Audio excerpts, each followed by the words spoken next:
În Europa există păsări pe care oamenii le văd aproape zilnic și există păsări care devin legende, nu pentru că sunt cele mai mari, nu pentru că sunt cele mai puternice, ci pentru că sunt atât de rare și atât de discrete, încât simpla lor apariție poate transforma o zi obișnuită într-un moment memorabil. În liniștea unei dimineți de primăvară, deasupra unei întinderi nesfârșite de stuf, o siluetă întunecată se desprinde din ceață. Plutește, se lasă purtată de curenții invizibili ai aerului. Jos, apa reflectă cerul, broaștele cântă, rațele sălbatice se ascund printre stuf, iar undeva sus de tot, un prădător veghează.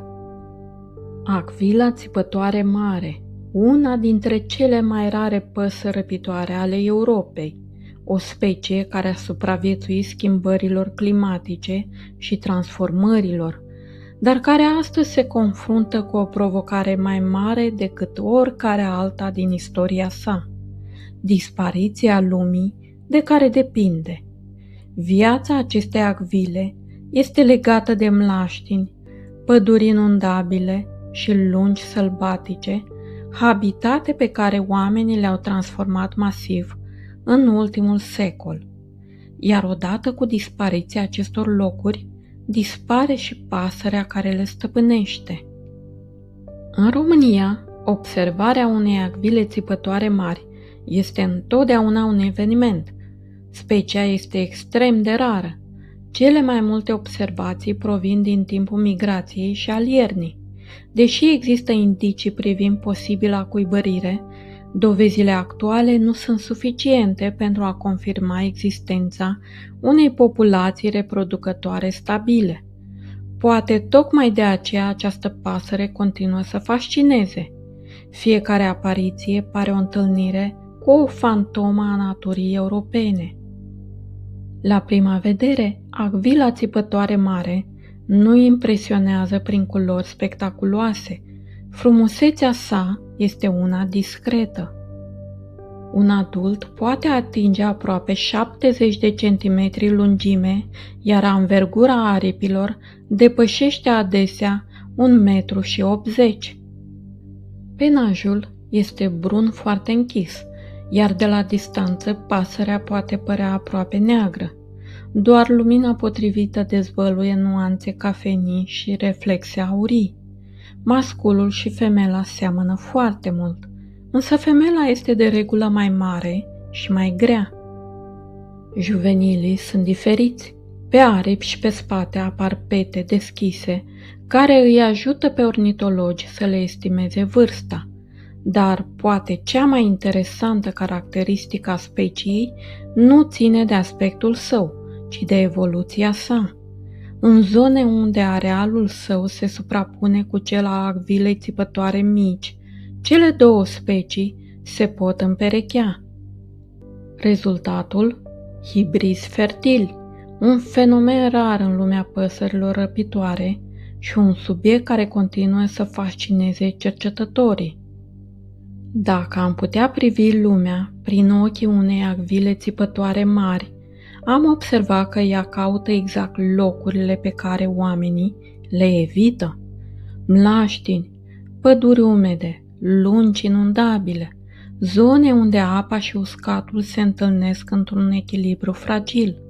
Aici găsește hrană, aici găsește liniște, aici poate supraviețui. În România, cele mai importante observații provin din delta Dunării și din complexul lagunar Razim-Sinoie. Aceste regiuni păstrează încă fragmente din peisajele sălbatice de care specia depinde. Hrana sa este surprinzător de variată. Poate captura rozătoare, broaște, șerpi, șopârle, păsări acvatice sau chiar pești. Această flexibilitate îi oferă un avantaj enorm într-un mediu aflat într-o permanentă schimbare.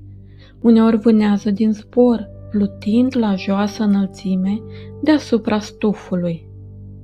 Alteori preferă răbdarea, stă nemișcată pe o creangă și urmărește fiecare mișcare de la sol. Apoi atacă cu o precizie impresionantă. Puține acvile europene sunt atât de bine adaptate vânătorii în habitate mlăștinoase. Primăvara începe sezonul reproducerii.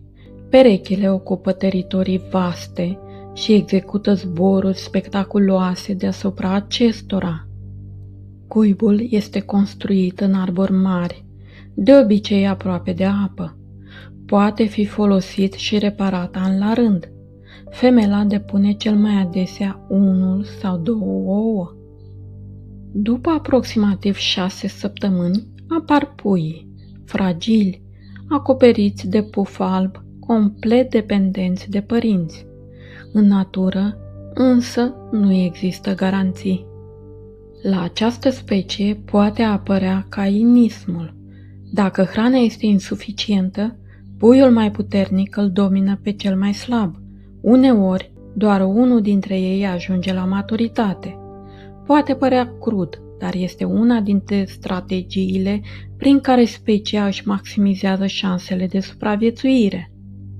În ciuda numelui său, acvila țipătoare mare este surprinzător de tăcută.